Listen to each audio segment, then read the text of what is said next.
Today is 15th of October, which is celebrated as World Students Day. So I decided to make this day super productive, and let me tell you why it is celebrated as World Students Day.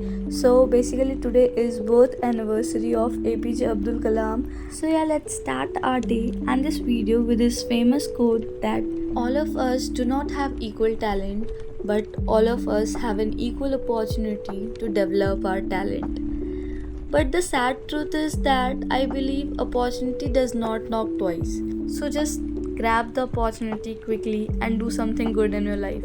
Because life is so unpredictable and uncertain. Okay, so let me quickly tell you what I have to do today. So, first of all, I decided to cook food for myself and pack my tiffin today. And then after that, I'll get ready to go to the library. I will finish my newspaper first in the library, and after that I'll do my classes, current affair, etc. And now that I have already decided to make this day super productive, there is no going back under any circumstances. Today I want to see how I feel after defeating my mind. So right now I am making chane ki sabji and rice. I had left the chana to soak last night itself, so now it has become little easier for me to prepare. And if you guys are watching this video till now, then I want to thank you guys. Thank you for giving so much love and support. I am really blessed. So it took me 15 to 20 minutes to cook this sabji, and after this it will take 5 minutes to cook rice. तो अभी फटाफट इनको बना के चलते हैं library and as promised I'll work hard today. Someone in the comment section asked me one question that I can't study at night. What should I do? Guys. First, रात में पढ़ना कोई ज़रूरी नहीं है. Recognize your productive hours. कब 3-4 घंटे पूरे दिन में आपको ज़्यादा प्रोडक्टिव फील होता है, आप तब पढ़ाई करिए. और सिर्फ पढ़ाई के लिए ही नहीं, ज़िंदगी के लिए भी लागू होता है ये. And when you adopt the most difficult task in your most productive hours, the task does not remain that difficult.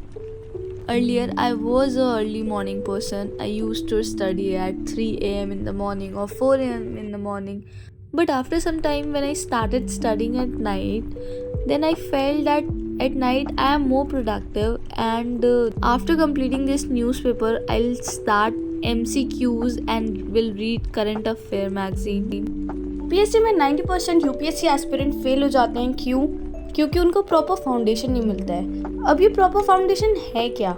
ये है एनसीईआरटी.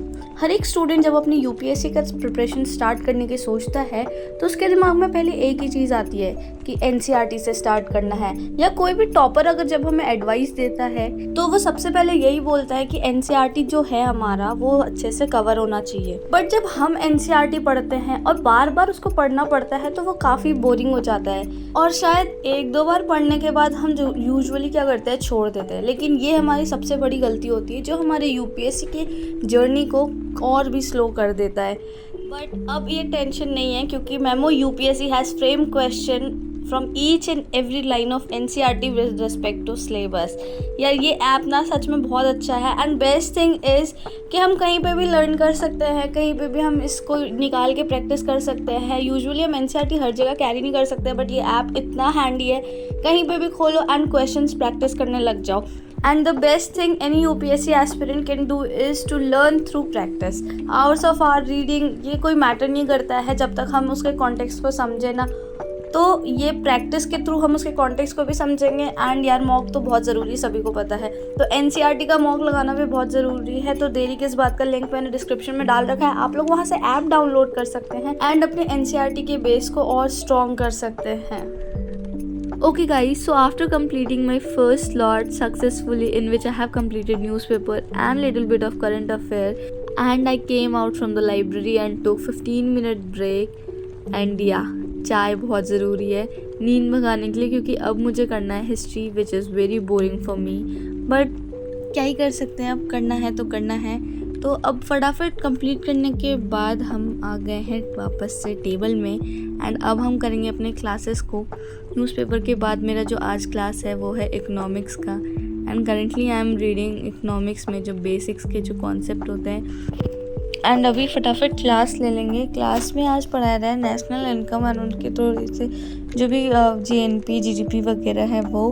तो बिना टाइम वेस्ट किए क्लासेस को लेते हैं। एंड क्लास के स्टार्ट होने से पहले 5 मिनट सर ने टेस्ट लिया जिसमें I scored 6 out of 7। And यार एक मार्क सिर्फ इसलिए कटा क्योंकि इंटर स्टेट की जगह मैंने लिख दिया था different state and intra states की जगह मैंने लिख दिया था सेम स्टेट्स। तो कीवर्ड्स बहुत ज़्यादा इंपॉर्टेंट है इकोनॉमिक्स में, not only for economics, in fact in every subject. कोई भी अगर यूपीएससी का सब्जेक्ट हो उन सभी में कीवर्ड्स वगैरह बहुत ज़्यादा इंपॉर्टेंट है। तो बेसिकली अभी मैं क्लास ले रही हूँ। क्लास लेने के साथ साथ मेरे इंडियन पॉलिटी जो रमेश सिंह का बुक है उसको ख़त्म कर रही हूँ। After completing my class I will take short break, but before that let me complete this. After completing my class मुझे एटीएम जाना है, रेंट निकालना है एंड देन रेंट देने जाना है। मेरा रेंट है 6.5K for a single room and बिजली बिल है 200 यूनिट फ्री नहीं है, 8 रुपये पर यूनिट है। सो आज रेंट देने जाना है तो मुझे अभी एटीएम जाना होगा क्लास के बाद एंड उसके बाद फिर रेंट देने जाएंगे। तो अभी बिजली बिल मैंने काउंट किया है तो कुछ 41 यूनिट्स उठे हैं एक महीने में। एंड आई वॉज ग्लैड कि इतने टाइम से मैं दिल्ली रह रही हूँ एंड मैं ऐसी बिजली बिल देती थी 1200-1500, but now I just paid 224 rupees only. So after paying the rent मैं बाहर आ गई थी एंड मुझे कुछ सामान लेना था घर के लिए, जिसको लेने के बाद वापस से हम जाएंगे लाइब्रेरी। सो यार दिस वाज माय डे। अभी लाइब्रेरी जाके थोड़ा और पढ़ाई करेंगे एंड फिर रात में अप्रॉक्स 2 और 3 वापस से घर जाएंगे। So thank you so much for watching this video. मिलते हैं नेक्स्ट व्लॉग में। Bye bye.